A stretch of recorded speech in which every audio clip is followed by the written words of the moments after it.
Good evening दोस्तों, कैसे हैं आप लोग। मैं आप लोगों के सामने एक बार फिर से हाजिर हुआ हूँ एक नए वीडियो के साथ और एक नए सब्जेक्ट के साथ।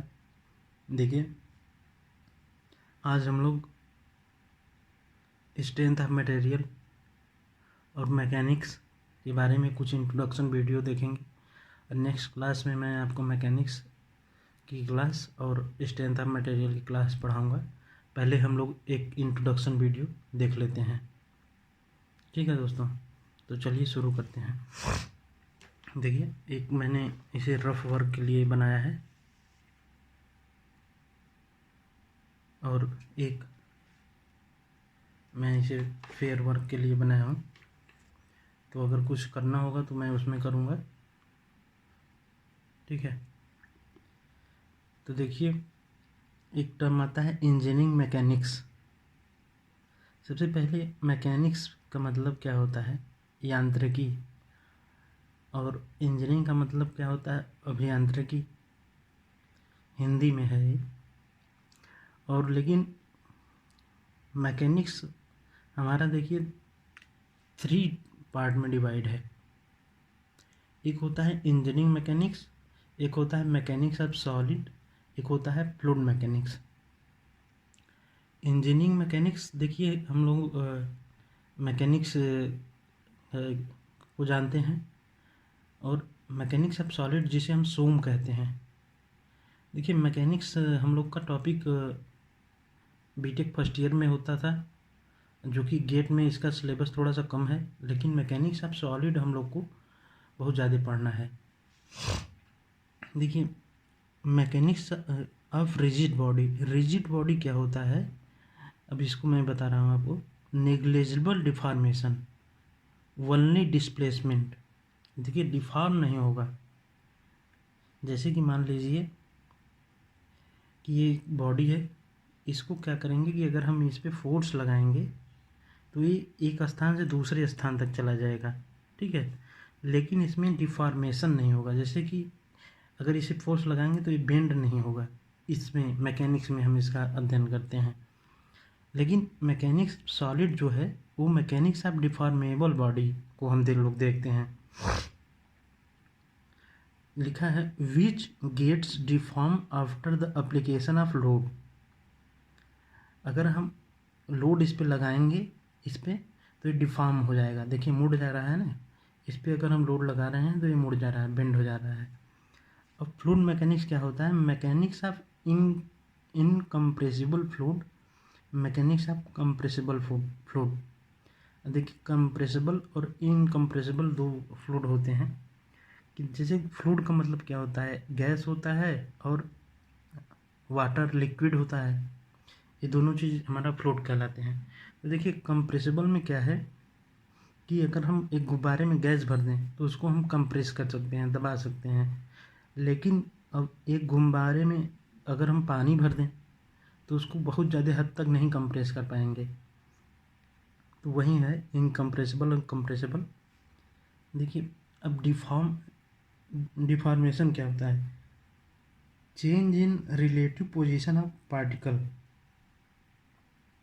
जो कि रिलेटिव पोजीशन हो जो उसका होता है किसी चीज़ का। अब देखिए, अब जैसे कि इसको पे हम मान लीजिए कि ये फोर्स लगा रहे हैं, ठीक है। इस पे मान लीजिए कि हम एक फोर्स लगा रहे हैं, इस पे हम मान लीजिए कि फोर्स एक लगा रहे हैं। तो इसमें क्या होगा कि कुछ न कुछ इसका पार्टिकल जो यहाँ का जो बेंड हुआ है, ये यहाँ का पार्टिकल कुछ न कुछ मूव किया होगा। यहाँ का पार्टिकल जैसे इस तरह से अगर हम लगा रहे हैं तो यहाँ पे जो देखिए पार्टिकल कुछ न कुछ मूव किया होगा। तो वही कह रहा है कि change in the relative position of particle. जो रिलेटिव पोजीशन ऑफ पार्टिकल हैं वो चेंज हो जाते हैं।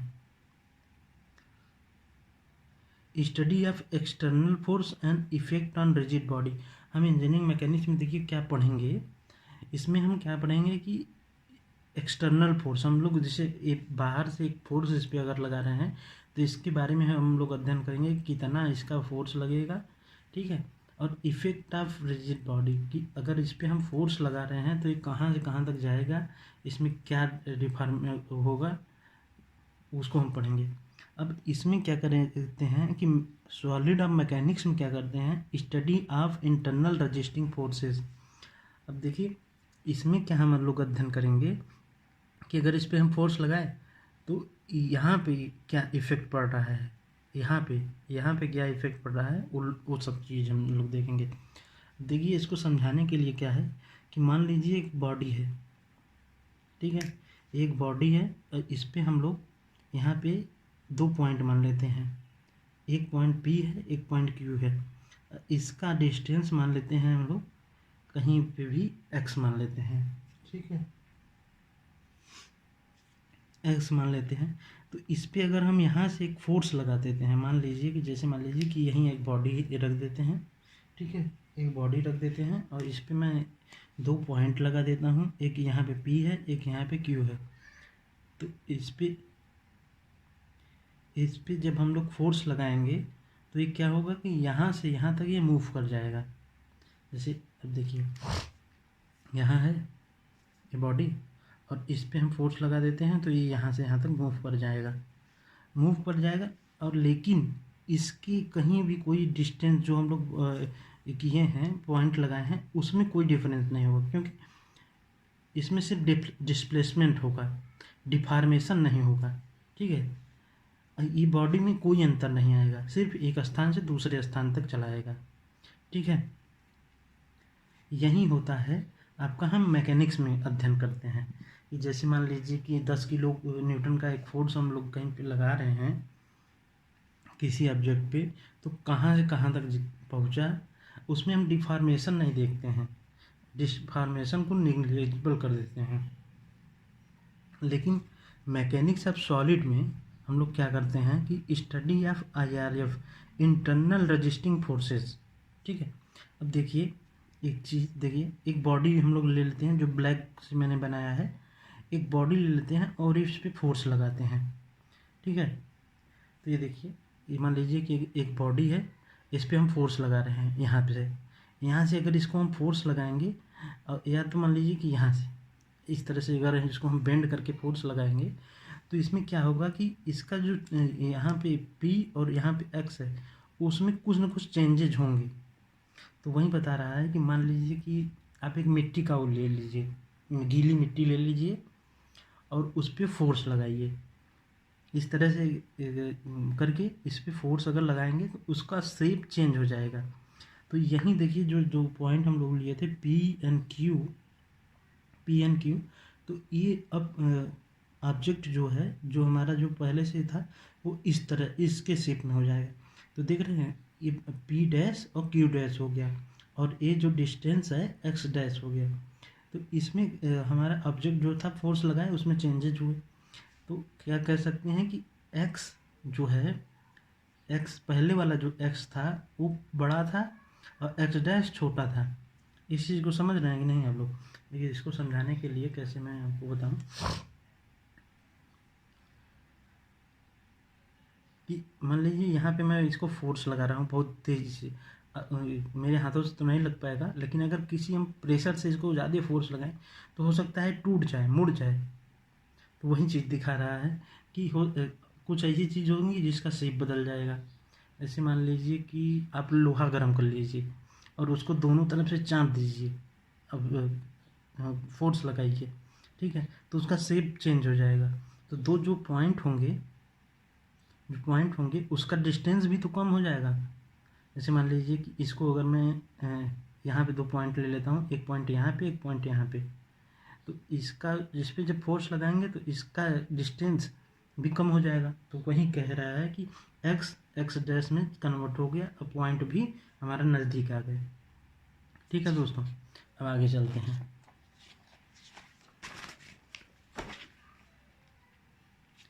Objective of strength of material. तो देखिए स्ट्रेंथ ऑफ मटेरियल पढ़ने का हमारा ऑब्जेक्टिव क्या है, क्यों हम पढ़ते हैं। Derive an expression for the stress strain diagram to design a component. देखिए अगर हमें कोई कंपोनेंट बनाना है, मान लीजिए कि एक हमें ब्लॉक ही बनाना है, तो हम अगर स्ट्रेस और स्ट्रेन के बारे में जानते रहेंगे, उसके बिहेवियर के बारे में, और उसके मतलब उसके बिहेवियर के बारे में कि अगर मान लीजिए कि हम इसे इतना गर्म करेंगे, इतना इतना ही फोर्स लगा सकते हैं, इससे ज़्यादा ही फोर्स लगाएंगे। जैसे इस पे मान लीजिए कि इसी का एग्जांपल मैं ले लेता हूँ। इस पे मान लीजिए कि मैं अगर इसे बहुत ज़्यादा गर्म कर दूँ तो पिघल जाएगा, तो इसको मैं किसी चीज़ में वो नहीं कर पाऊँगा, डिज़ाइन नहीं कर पाऊँगा। मान लीजिए इसका हमें धनुष बनाना है, इसे बेंड करना है, आर्च बनाना है, तो अगर इसको हम थोड़ा सा हल्का सा गर्म करें तो हो सकता है ये परमानेंट डिफॉर्म हो जाए। ठीक है, परमानेंट डिफॉर्म हो जाए। तो इसका अगर हम बिहेवियर जानते रहेंगे ना, ठीक है, तभी हम कुछ कर पाएंगे।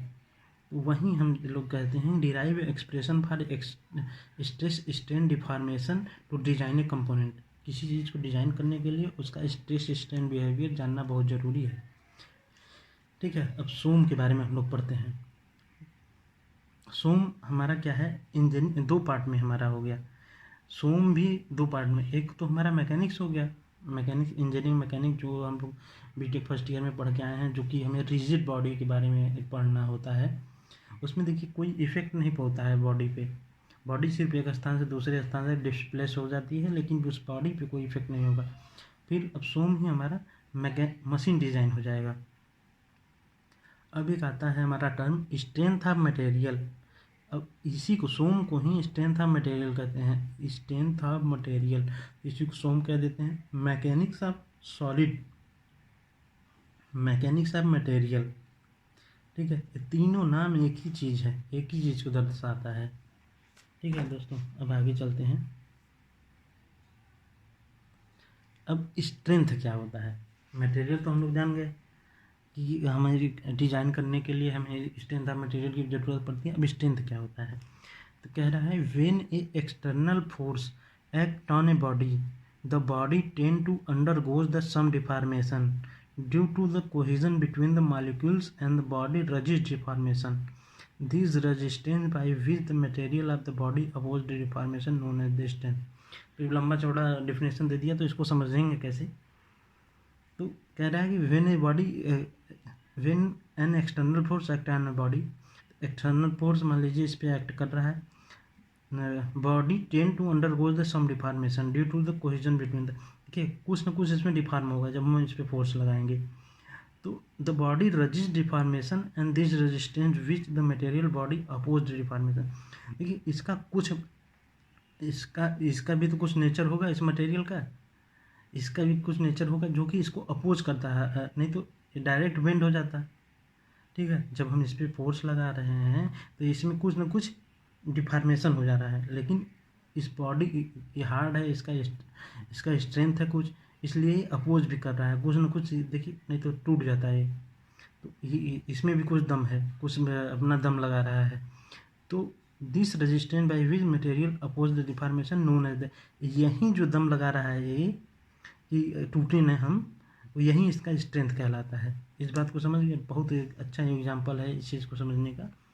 तो अगर हम किसी बॉडी पे फोर्स लगाएंगे उसमें कुछ डिफॉर्मेशन होगा, और उस डिफॉर्मेशन को रोकने के लिए कुछ फोर्स वो बॉडी भी तो अपने आप पे लगाएगा कि हमारे अंदर कोई डिफॉर्मेशन। जैसे मान लीजिए कि आपको कोई धक्का दे रहा है, तो आप भी तो उसको थोड़ा बहुत धक्का देंगे। मान लीजिए आप कितना भी कमज़ोर हैं, लेकिन फिर भी कुछ ना कुछ अपोज तो करेंगे उसका। तो वही जो अपोज वाला जो फोर्स है वही आपका स्ट्रेंथ है, और वही मटेरियल के भी लिए भी होता है। तो उसी को कहते हैं स्ट्रेंथ ऑफ मटेरियल। मैकेनिक्स क्या है, deal with the study of force and their effect on the structure. तो फ्लूइड मेंबर, अब मैकेनिक्स में क्या है, अगर हम कोई फोर्स लगा रहे हैं किसी स्ट्रक्चर पे तो उसका क्या इफेक्ट होगा, बस यही देखते हैं मैकेनिक्स में। ठीक है, अगर हम इसको मान लीजिए यहाँ पे फोर्स लगाए तो ये धीरे धीरे धीरे धीरे धीरे धीरे एक स्थान से दूसरे स्थान तक जाने लगता है। ठीक है, तो वहीं हम देखते हैं कि अगर मान लीजिए फ्लूइड है, कोई मेंबर है, कोई स्ट्रक्चर है, तब उसमें क्या क्या इफेक्ट आएंगे। ठीक है दोस्तों, अब आगे चलते हैं।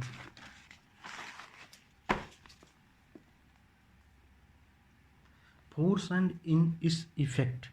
मान लीजिए कि एक हमारे पास एक बॉडी रखी हुई है। ठीक है, ये हमारे पास एक बॉडी है। ठीक है,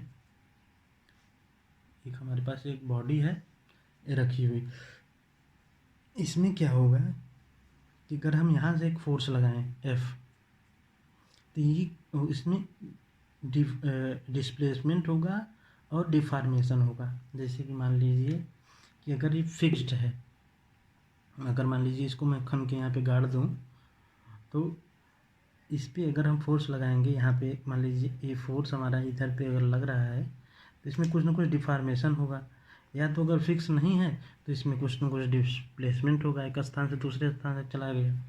तो यही चीज़ कह रहा है कि अगर फोर्स लगाएंगे तो क्या होगा। तो पहली टर्म में अगर हमारा ये ब्लॉक यहाँ पे मैं रख दे रहा हूँ और इसमें यहाँ से फोर्स लगा रहा हूँ, तो ये यहाँ से यहाँ तक आ जाएगा। ठीक, इतना बात समझ गया। दूसरे टर्म में मान लीजिए कि इसको मैं फिक्स कर देता हूँ और इस पर फिर फोर्स लगाता हूँ। ठीक है, ये फोर्स यहाँ पे लगाता हूँ तो ये कुछ ना कुछ तो बेंड होगा, टेढ़ा होगा। तो यही चीज़ कह रहा है कि देखिए पहले ब्लॉक है, यहाँ पे मैं फोर्स इसको लगाया, फोर्स इसको जब लगाया तो ये थोड़ा सा अपना एरिया चेंज करेगा। ये फिक्स्ड है, यहाँ पे देखिए फिक्स्ड है। ठीक, और एक टर्म हमारा एक और आता है कि मान लीजिए कि कोई ऐसी बॉडी है, यहाँ पे मान लीजिए कि इस तरह से है, ये बॉडी है, इस पर बहुत ज़्यादा प्रेशर फोर्स मैं लगा दे रहा हूँ, तो इसका साइज़ क्या होगा, चिपटा हो जाएगा। हो सकता है कि इस डायरेक्शन में इस तरह से मुड़ जाए, इस तरह से बेंड हो जाए। तो यहीं बेंड जब होगा तो इसमें क्या होगा कि इसका डिस्टेंस, पहले जो डिस्टेंस था वो डिस्टेंस भी कम होगा, इसकी जो हाइट है, जैसे ये जो हाइट है, ये हाइट देख रहे होंगे, ये हाइट है वो भी हमारा बढ़ जाएगा। ठीक है,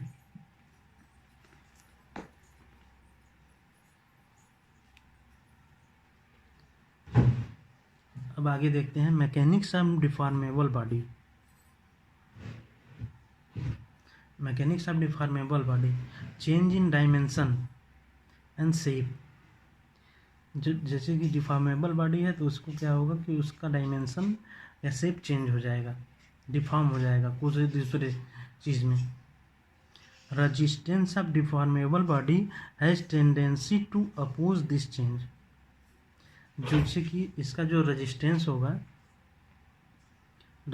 होगा वो क्या करेगा कि इसका कुछ ऐसी टेंडेंसी होगा कि जिसको कि वो अपोज करेगा। ठीक है, उसी को क्या कहते हैं कि हम लोग, उसी को क्या कहते हैं कि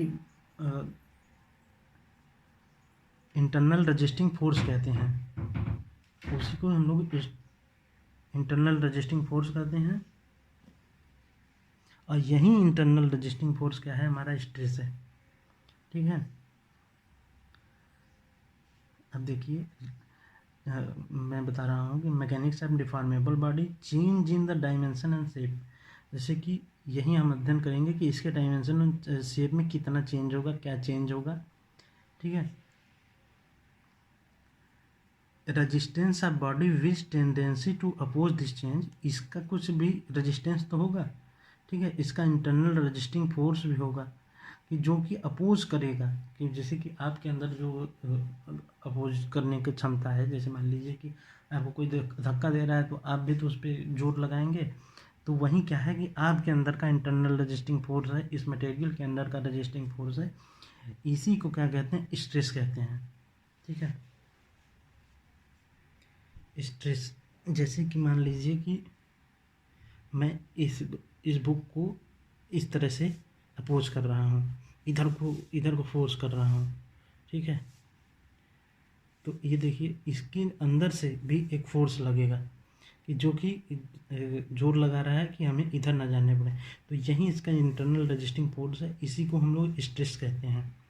अब देखिए डिफॉर्मेशन, स्ट्रेन, जो डिफॉर्मेशन हो जा रहा है, दिस चेंज, ये जो चेंज हुआ इस मटेरियल में जो चेंज हुआ उसी को हम क्या कहते हैं, चेंज इन डायमेंशन जो है वही हमारा स्ट्रेन होता है। ठीक है, लोड क्या है, external force couple to which a body component is subjected during the functionality. Load क्या है, स्ट्रेस और स्ट्रेन समझ गए आप लोग। देखिए, जो कि हमारा इंटरनल रजिस्टिंग फोर्स है वही हमारा स्ट्रेस है। जो हमारे अंदर का जो ये जो घर्षण हो रहा है, जैसे कि मान लीजिए मैं इसे इस हाथ को अपने उधर को ढकेल रहा हूँ, तो ये जो है, ये जो इधर को एक फोर्स लगेगा, इसके ये भी एक फोर्स इस डायरेक्शन में लगाएगा, तो यही आपका स्ट्रेन हो गया और सॉरी स्ट्रेस हो गया। और डिफॉर्मेशन जो हो गया, जैसे मान लीजिए कि अब इसको इस पे मैं फोर्स लगा रहा हूँ, इस पे मान लीजिए फोर्स लगा रहा हूँ, तो ये देखिए बेंड हो जा रहा है, ये देखिए इस तरह से बेंड हो जा रहा है। जो ये बेंड हुआ, ये चेंज इन डायमेंशन हो गया, इसका इसका डायमेंशन चेंज हो गया, यही आपका स्ट्रेन है। ठीक है, अब आगे चलते हैं, लोड के बारे में हम लोग देखेंगे। External force couple to which a body component is subjected during the functionality. मतलब कह रहा है कि कोई ऐसा एक्सटर्नल फोर्स जो कि किसी भी कंपोनेंट पे अगर उसका फंक्शन काम करते समय लग जा रहा है उस पर, तो वही लोड हो गया। जैसे मान लीजिए कि ये है, यहाँ से इसको हमको यहाँ पे लेके जाना है, तो इस पे हम क्या करेंगे, कुछ ना कुछ तो फोर्स लगाएंगे बाहर से, इस तरह से फोर्स लगाएंगे तब ना यहाँ पे जाएगा। तो यही हमारा एक्सटर्नल फोर्स को लोड कहते हैं। ठीक है, मान लीजिए कि इसको हमें बेंड करना है, जब बेंड करेंगे तो यहाँ पे हम कुछ ना कुछ फोर्स लगाएंगे, तभी तो यही एक्सटर्नल फोर्स हमारा लोड कहलाता है। अब मान लीजिए कि एक चेयर है यहाँ पे, ठीक है, चेयर दिख रहा होगा कि आदमी को मैंने बैठा दिया है। Weight of the person is called load. जो वेट है इस मनुष्य का, वो लोड कहलाएगा। Chair it has own wait. ठीक है, तो चेयर का तो देखिए खुद का एक वेट होगा, तो वो हमारा उससे मतलब नहीं है। लेकिन जो हम लोग लोड उस पर लगा रहे हैं, वेट मतलब जो आपका वेट है, आप किसी चेयर पे बैठ जा रहे हैं, आपका वेट है, वो लोड लग रहा है, वही एक्सटर्नल फोर्स है, उसी को हम लोग लोड कहते हैं। ठीक है, आगे चलते हैं।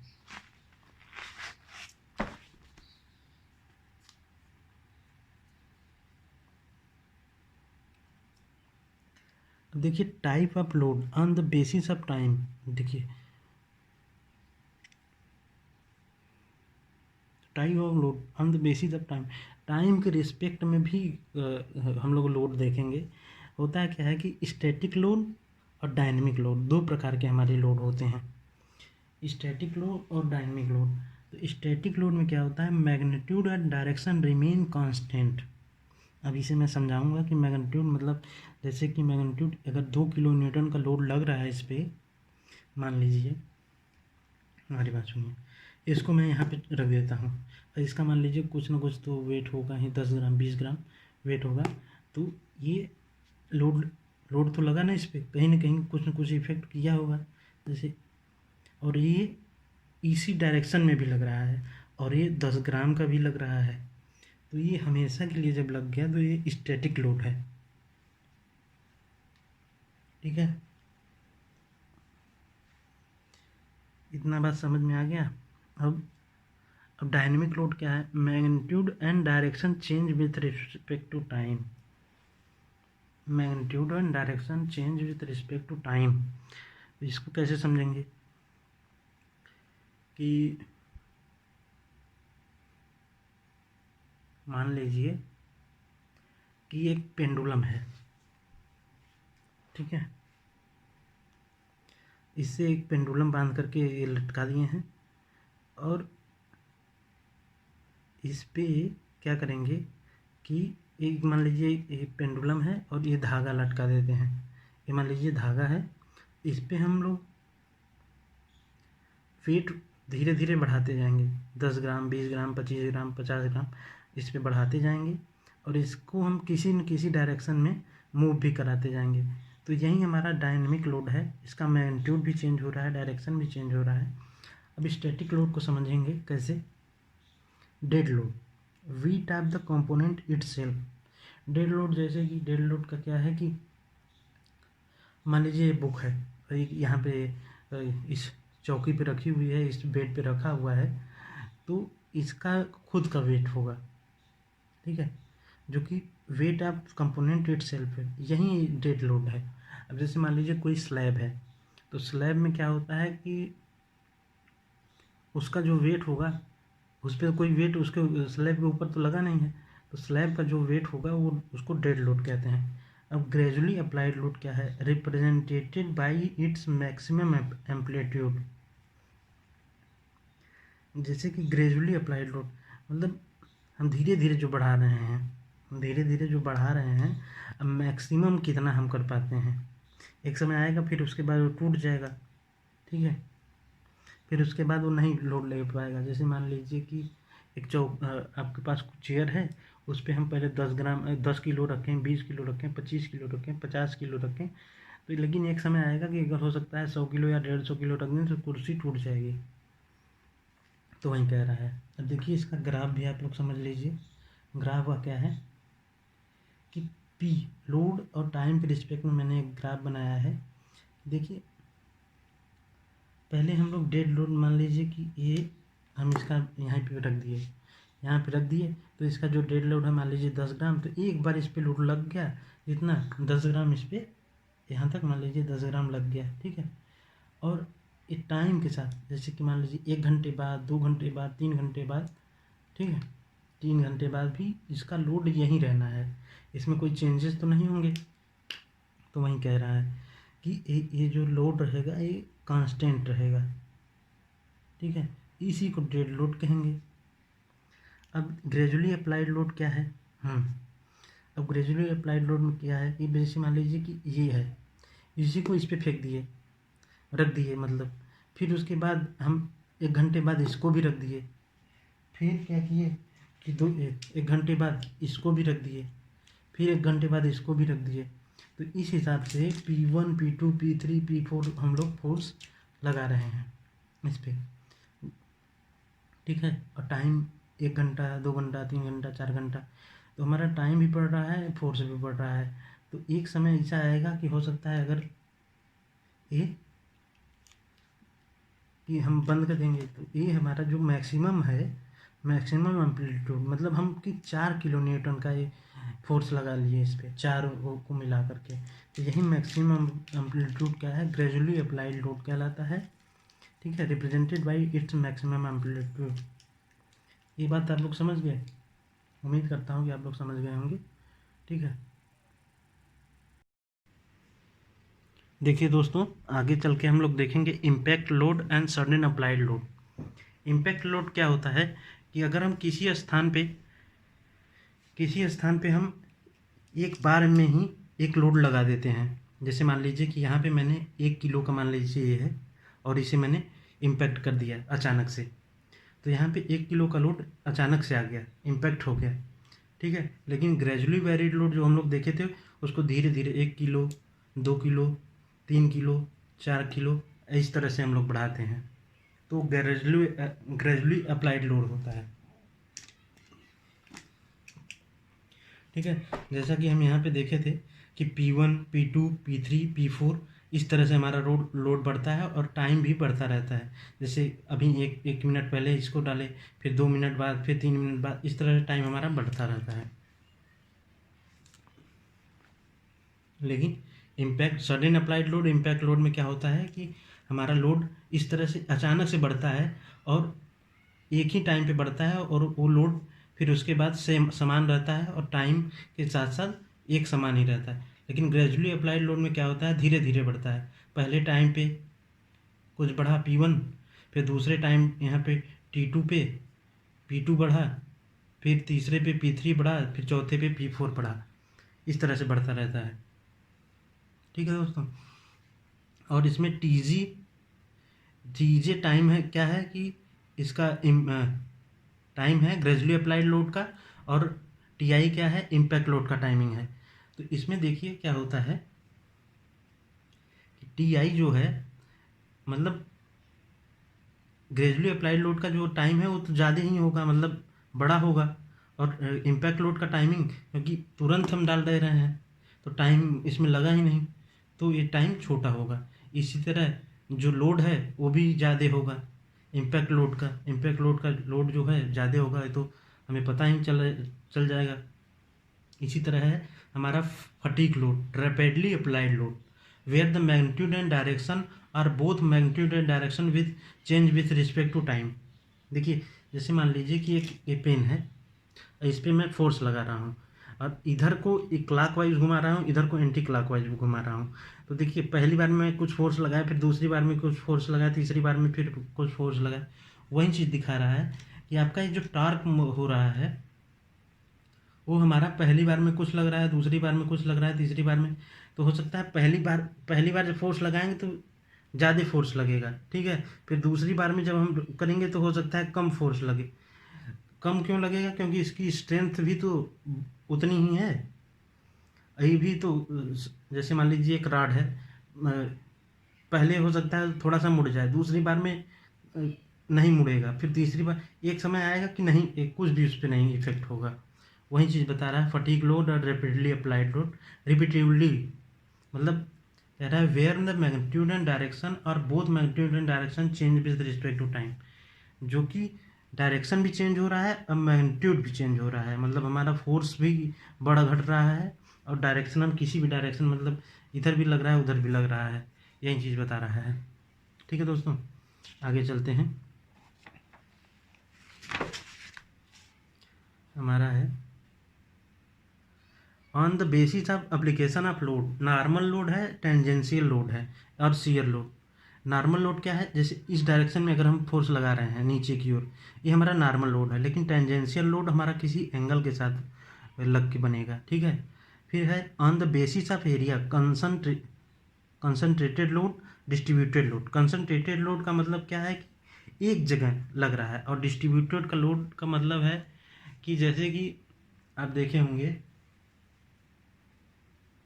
कि मान लीजिए इस पे ए है, ठीक है, और इस पे मैं एक लोड यहाँ पे लगा दूँ, एक लोड यहाँ पे लगा दूँ, ठीक है, और एक लोड यहाँ पे लगा दूँ। ये तीन तरह से, इस तरह से मैं लोड लगा दे रहा हूँ, ठीक है, ये तीन तरह से। तो ये हमारा डिस्ट्रीब्यूटेड लोड हो गया, ठीक है। लेकिन कंसनट्रेटेड लोड क्या है कि ये अगर हम एक ही जगह पे लगा दें, एक ही जगह पे लगा दें तीनों, तो ये हमारा कंसनट्रेटेड लोड हो गया, ठीक है। अगर ये तीनों एक ही जगह पर लगा दें तो कंसनट्रेटेड लोड हो गया। Normal load perpendicular to the cross section of area concern. जो नॉर्मल लोड होता है वो परपेंडिकुलर होता है, जो एरिया है इसके परपेंडिकुलर लगेगा। देखिए परपेंडिकुलर है ना, लेकिन tangential load parallel to the cross section और perpendicular to the longitudinal axis. हो सकता है पैरेलल हो, क्योंकि देखिए एंगल के साथ लग रहा है ना, एंगल के साथ लग रहा है हमारा, तो वही चीज़ बता रहा है कि या तो पैरेलल होगा या तो परपेंडिकुलर भी हो सकता है, ठीक है।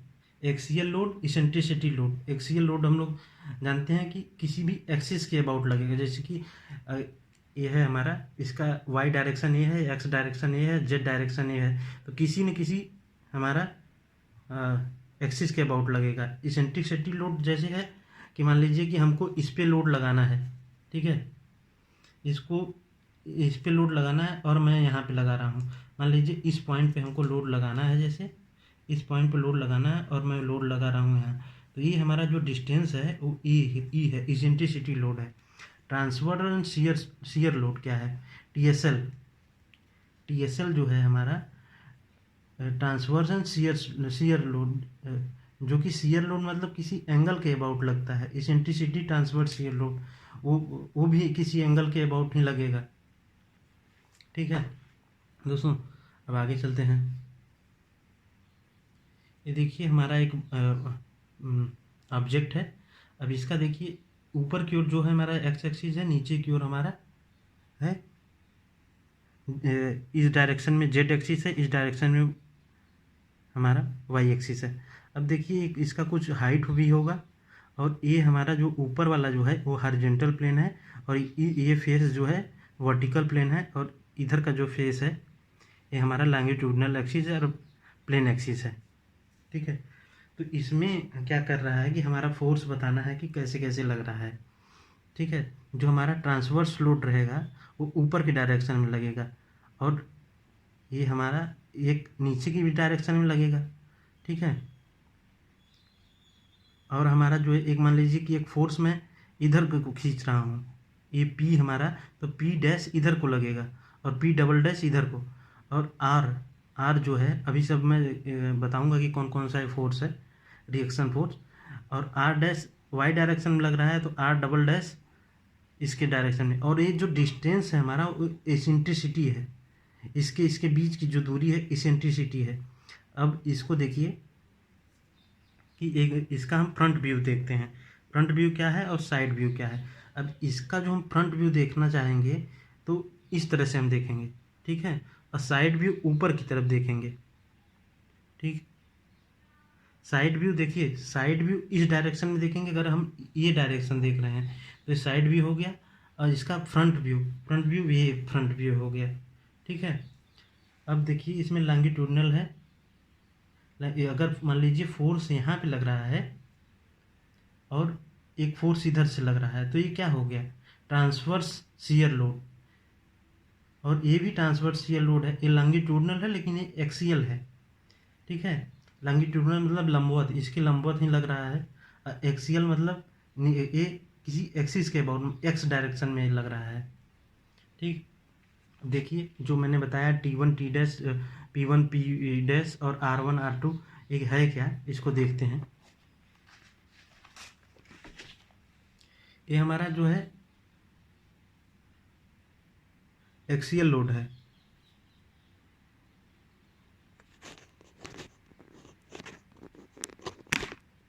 ये हमारा एक्सियल लोड है।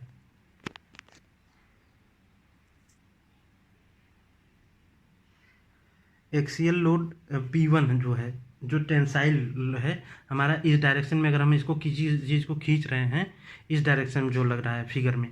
अब P डैश जो इस डायरेक्शन में लग रहा है हमारा, ये यहाँ पे आप देखेंगे जो P डैश है ये इस डायरेक्शन में जो लग रहा है, ये हमारा इसेंट्रिसिटी एक्सियल लोड है जो कि कंप्रेसिव है, ठीक है। P डबल डैश ये भी टेंसाइल है जो कि इसेंट्रिसिटी एक्सियल लोड है, और ये ट्रांसवर्स शियर लोड है जो कि वर्टिकली लग रहा है।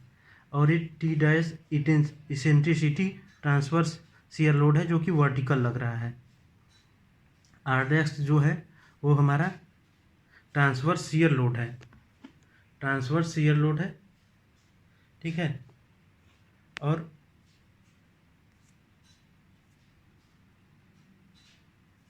ट्रांसवर्स शियर लोड है, और यहाँ पे देखिए R double dash eccentricity transverse shear load है जो कि हॉरिजॉन्टल डायरेक्शन में लग रहा है। Beam is always represented by the longitudinal axis, beam जो है वो कि लॉन्गिट्यूडनल एक्सिस को रिप्रेजेंट हमेशा करेगा, ठीक है। और लॉन्गिट्यूडनल एक्सिस के इधर अगर ये फोर्स हम लगा रहे हैं तो ये टेंसाइल होगा, ठीक है, ये एक्सियल लोड है, ठीक है। और अगर मान लीजिए कि ये लोड हमारा इस इधर लग रहा है, P1 अगर इधर लगा दें और ये जो डिस्टेंस है वो E है, इसेंट्रिसिटी लोड इसे कहते हैं, ठीक है दोस्तों।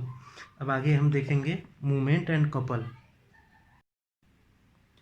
Movement and couple, it is a measurement of the turning effect and force, it depend on the location of point of consideration. जैसे ये क्या है, measurement of the turning effect of force, force को किधर को ये टर्न कर रहा है, किसी चीज़ को अगर फोर्स हम लगा रहे हैं तो किधर को टर्न करना है वो इफेक्ट हम लोग देखते हैं इसमें, ठीक है। जैसे मान लीजिए कि ये कोई पॉइंट है, ठीक। अब इसको हम अगर इधर को फोर्स लगा रहे हैं, ठीक है, इधर को अगर हम बेंड कर रहे हैं तो यहाँ से इसका जो डिस्टेंस है वो चेंज हो जाएगा, यहाँ से कुछ इसका डिस्टेंस जो चेंज होगा और इस डायरेक्शन में लग रहा है, तो यहीं हम जो है, यहीं जो डिस्टेंस है वहीं हम और फोर्स से मल्टीप्लाई कर देंगे तो हमारा मूवमेंट निकल आएगा, ठीक है, वही मूवमेंट है।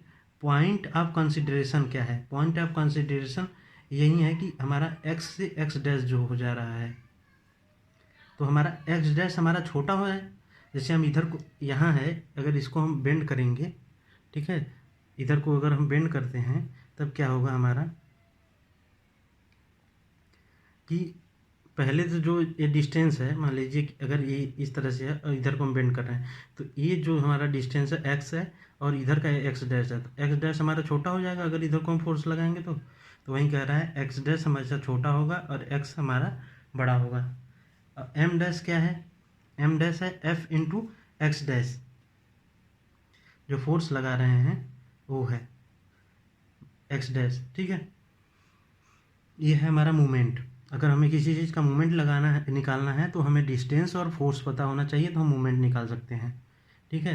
कपल क्या है, independent of location of point of the consideration, ठीक है। कपल क्या है, दोनों अगर डायरेक्शन में अगर हमारा फोर्स लग रहा है, अगर दोनों डायरेक्शन में, जैसे मान लीजिए कि इस तरह से कोई ऑब्जेक्ट बीच में रख दीजिए और इधर से हम फोर्स लगा रहे हैं, तो वहीं दिखा रहा है एफ इधर को लग रहा है, एफ इधर को, तो जो डिस्टेंस है हमारा एक्स, एफ इंटू एक्स वो है, और ये डायरेक्शन जो दिखाया लाइन ऑफ एक्शन क्लॉकवाइज लगता है।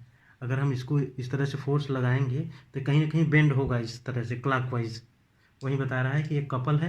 अगर कपल क्या होगा, दोनों डायरेक्शन में, और मोमेंट क्या होगा, किसी एक डायरेक्शन में, पॉइंट ऑफ कंसिडरेशन के रूप में लगता है, ठीक है दोस्तों। आगे चलते हैं।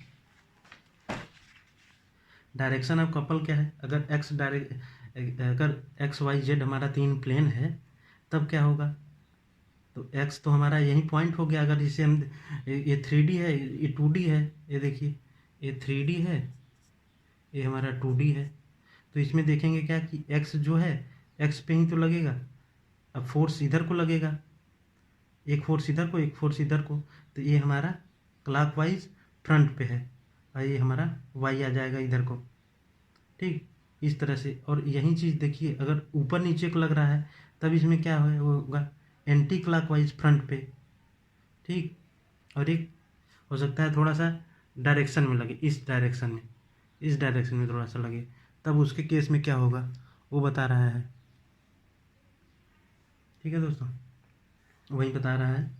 अब हमारा एक टॉपिक है bending couple and twisting couple. Bending couple क्या है, when the plane of couple along the longitudinal axis, when the plane of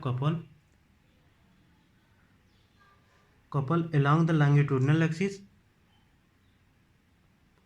तब के लिए क्या है, ये हमारा कोई ऑब्जेक्ट है, मान लीजिए when the plane of couple along the longitudinal axis, bending couple and twisting couple. Bending couple क्या है, when the plane of couple along the longitudinal axis, longitudinal जो है हमारा लंबवत, अगर इस तरह से, या तो देखिए इसको हम बेंड कर सकते हैं, ठीक है, बेंड कर सकते हैं या तो ट्विस्ट कर सकते हैं, इस तरह से मरोड़ सकते हैं। तो अगर हमारा इस डायरेक्शन में अगर कोई लग रहा है, ठीक है, मूवमेंट, और इधर को मूवमेंट लगेगा, लेकिन हम इस तरह से अगर इसको करेंगे, देखिए अगर हम ऊपर को करें वाई डायरेक्शन में या किसी एक्स डायरेक्शन में इधर को, तो ये हमारा क्या होगा कि ये हमारा बेंडिंग होगा। लेकिन हम इधर को करें, इसको बेंड करें इस डायरेक्शन में, इस डायरेक्शन में जब हम करेंगे तो ये हमारा ट्विस्टिंग होगा, ठीक है। वहीं कह रहा है bending couple and twisting couple, x x coordinate axis, y y in the plane of cross section. जो एक्स एक्स है, एक्स हमारा ये है क्वाड्रिलेटरल एक्सिस, और वाई वाई क्या है, प्लेन ऑफ क्रॉस सेक्शन, ठीक है। जेड जेड क्या है, सेंट्रोइडल एक्सिस, एक cross the plane of cross section, centroidal axis है, ठीक। अब इसका जो है कि क्रॉस सेक्शनल व्यू है और ये फ्रंट व्यू है। फ्रंट व्यू हम देखेंगे तो क्या हो जाएगा हमारा, इस डायरेक्शन में देखिए, हमारे इस वाई एक्स के डायरेक्शन में देखिए, इस डायरेक्शन, मतलब ये चीज़ कह रहा है, ये चीज़ कह रहा है when the couple is about the one centroidal axis which is the plane of cross section, when the couple is about the one centroidal axis which is the plane of cross section. जब कह रहा है कि एक plane में इसका cross section जब आए, ठीक है, और एक क्रॉस सेक्शनल व्यू है, ये फ्रंट व्यू है हमारा। तो देखिए एक्स पे हम जानते हैं मूवमेंट हमारा लग रहा है, वाई पे भी मूवमेंट लग रहा है, लेकिन जो जेड प्लेन है उसमें हमारा ट्विस्ट हो रहा है, ट्विस्टिंग हो रहा है। और ये फ्रंट व्यू में जब देखेंगे तो एक्स पे हमारा मूवमेंट लग रहा है, वाई पे हमारा मूवमेंट लग रहा है, लेकिन जेड वाले पे हमारा ट्विस्ट हो रहा है। तो यही बेंडिंग एंड ट्विस्टिंग कपल के बारे में है। अब देखिए ट्विस्टिंग कपल क्या है, when the couple is about the long axis, when the plane is couple is parallel to the parallel to the plane of x cross section.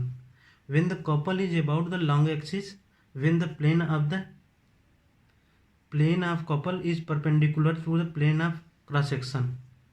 अगर parallel to the cross section है, देखिए कह रहा है cross section क्या है हमारा, cross section के पैरेलल है, यही तो हमारा क्रॉस सेक्शन है, ये हमारा क्रॉस सेक्शन है, क्रॉस सेक्शन के पैरेलल लग रहा है, ये हमारा क्रॉस सेक्शन है। और क्रॉस सेक्शन के पैरेलल अगर कोई फोर्स लग रहा है तब हमारा वो ट्विस्टिंग है।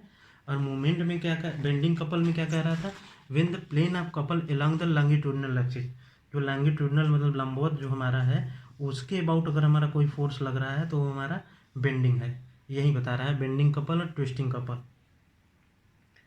तो दोस्तों आज का वीडियो यहीं पे हम समाप्त करते हैं। उम्मीद करता हूँ कि आपको समझ में आया होगा, जो ना समझ में आया हो उसको आप बताइएगा, मैं फिर से वीडियो अपलोड कर दूँगा। ठीक है, तो आज के लिए इतना ही रखते हैं आज, और नेक्स्ट क्लास में हम कुछ प्रॉपर्टी के बारे में देखेंगे मैकेनिक्स की। ठीक है, जय हिंद, जय भारत, धन्यवाद।